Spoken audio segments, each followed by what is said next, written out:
Hi, I wanted to make this video because I've been thinking. And this time I've been thinking about change. So the reason I've been thinking about change is because I've been looking back at how much things have changed in my lifetime, and I've been wondering how differently things might look when the next generation reach their 50s. So I'm not expecting to do much learning in this video, but you never know.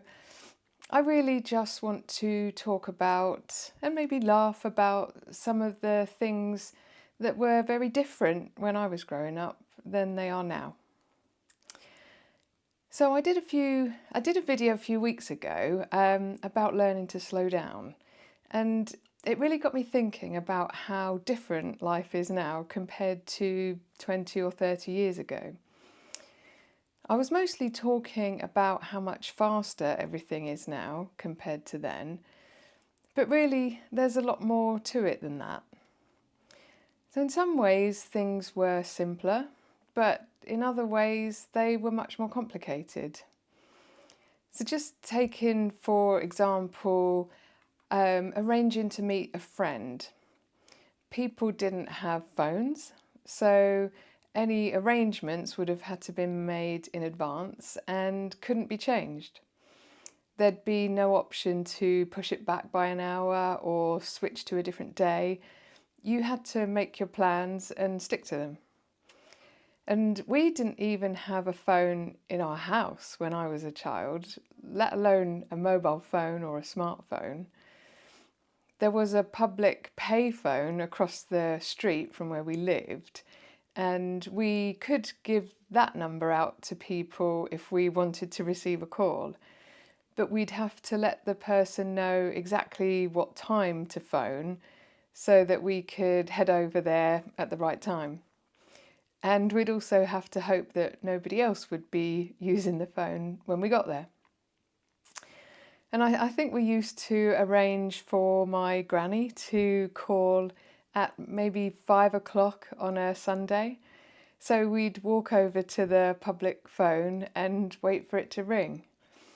And if someone was already using it, we'd have to wait patiently and hope that Granny wouldn't give up trying to call us. And it's just so funny to think about that now because it's so unrelatable to how we live today. And I'm only in my early 50s, so it's not really that long ago.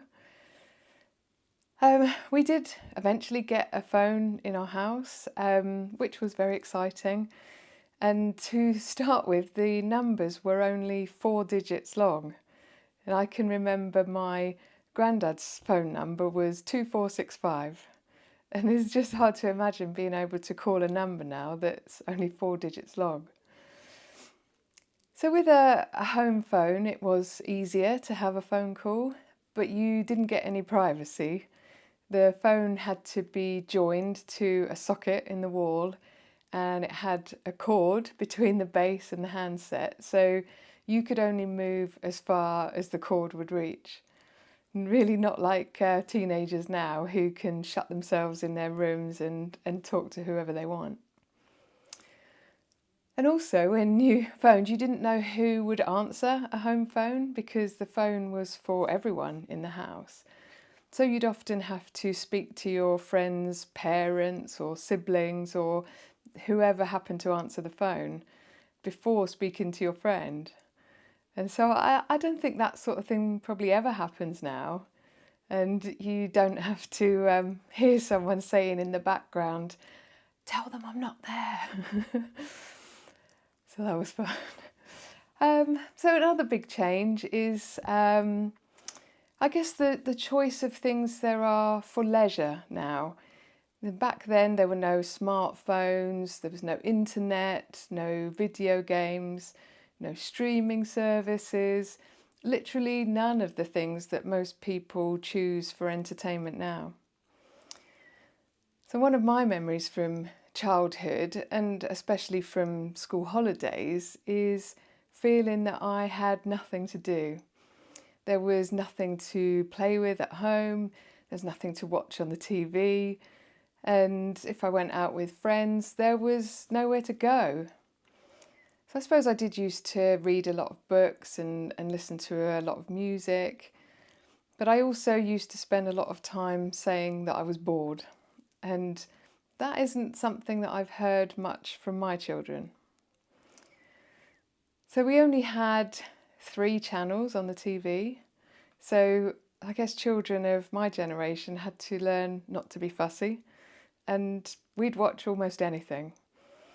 And there was no remote control, so if you wanted to change the channel, you had to get up and press a button on the TV, which was another reason to just carry on watching something that you weren't interested in. And changing the channel was actually a source of arguments in a lot of houses because nobody wanted to get up from their seat. And we used to take turns and then argue about whose turn it was. But with only 3 channels, it was unlikely that if you did get up to change the channel, you probably wouldn't find anything that you actually wanted to watch anyway. And TV used to finish at night time, so there was no staying up late to watch things unless you wanted to stare at the test card, which I think people did from time to time if they didn't feel like going to bed. Now, if you don't know what the test card is, maybe look it up and then you might understand how strange it is that anyone used to spend time staring at it. But maybe I guess the strangest thing to comprehend now is that we didn't have the internet. How did we even manage to arrange anything in our lives or find anything out? I think we'd have to actually visit places in person or find a way to get their phone number if they had one. We had to go to the library to look things up in books. And we're so used to looking things up now on the internet, it's easy to forget that didn't used to be an option. I mean, you could have looked in the phone book, maybe, if you had one, or the yellow pages, or you could try phoning directory inquiries and speaking to a person to ask them to look up the number for you. And thinking about the phone book has reminded me of a game that me and my friends used to play after we got the home phone. So we used to randomly pick a number from the phone book and then dial it and ask for Alex. So the person on the other end would generally say, "Sorry, you've got the wrong number." And we'd say, "Okay, bye." And that was it. I guess that was an 80s kind of game. And maybe if we'd had the internet, we wouldn't have been such a nuisance. But in terms of other entertainment, we did eventually get some video games to play. But the early versions were very, very basic. I can remember being excited about a sort of tennis type game that could be plugged into the TV. And it was only one game, and it was like a ball that went back and forward, and you had to move your stick up and down and try not to miss the ball when it came over to your side. And it was just so basic, but we thought it was great because we didn't know any different, and it was better than nothing. And I think the other thing we got excited about, other than video games, was when we had video players that could actually record things off the TV so that we could watch things that we actually wanted to rather than whatever happened to be playing. And also we could walk to the video rental store, if there was one nearby, and rent a video to watch. So I guess browsing the videos that were available for hire was probably equivalent of browsing Netflix now, but with a lot less choice and a lot more hassle because anything good generally had already been hired by someone else. And sometimes when you got the video home, it wouldn't play or would get stuck in the machine. else. And the other thing actually that we had to do back then in person, that we don't do now, is shopping. So all of our shopping had to be done in real shops, unless you had a club book. I don't know if anyone else remembers having a club book. I think children of my generation spent a lot of time looking through the club book and dreaming about all the things that you'd buy when you had some money. And I think maybe the club book or catalogue might also have been the first introduction to borrowing money for a lot of people. Because when you ordered something, you could opt to pay for it now or in instalments with interest added. And I can remember getting some jeans once and paying for them for £1 per week for almost a year. And I think that was probably a good lesson in having to pay for that initial excitement for a very long time. So, thinking back about all of those changes, is it better now or was it better back then? Well, I think clearly entertainment and communication is better now, but we probably take it a bit too much for granted and maybe we've lost that sense of excitement about how good it all is.